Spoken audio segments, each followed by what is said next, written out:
Never let anybody tell you that things can't get better within a year. This time last year, I was going through so much stuff that I didn't even know I was going through at the time. See, last year, my iron levels were so low. Oh my God, they were so low. But I didn't know, see, because I was so used to being so hard on myself that I just thought I was being lazy. I was tired all the time. It was like every time I would wake up, I was still exhausted. Or I could do the most simple task and I would be like, oh my God, why do I feel like this? So I was up there drinking all kinds of coffee, drenching it in syrup.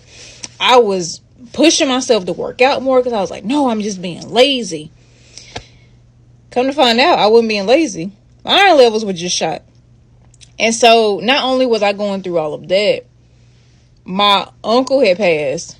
And me and my uncle, we were not just niece and uncle. We were friends, okay?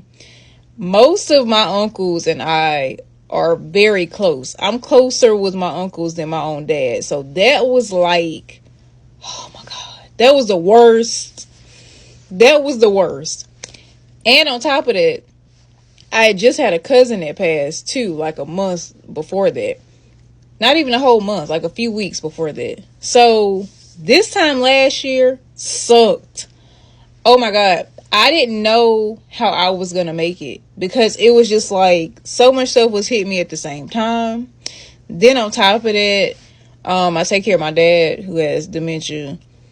He was also dealing with all of, the grief and stuff because that was his brother that passed. And then there was his nephew that passed. So it was a lot.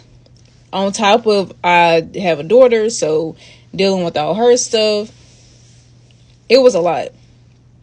When I tell you from last year to this year is no comparison. Now, I ain't saying that I didn't go through a whole lot of trials and tribulations. You can look at some of my playlists and it'll tell you the health stuff that I have been through this past year. But I am not in the same spot that I was in this time last year. So even though you might be going through the worst time of your life, some of the craziest stuff has happened to you. Understand, it can all be different this time next year. So just have faith that it's going to be all right. Because this time last year, I wasn't sure if I was I thought I was going to be living, but I didn't know how I was going to be living by this time. So you're going to be all right.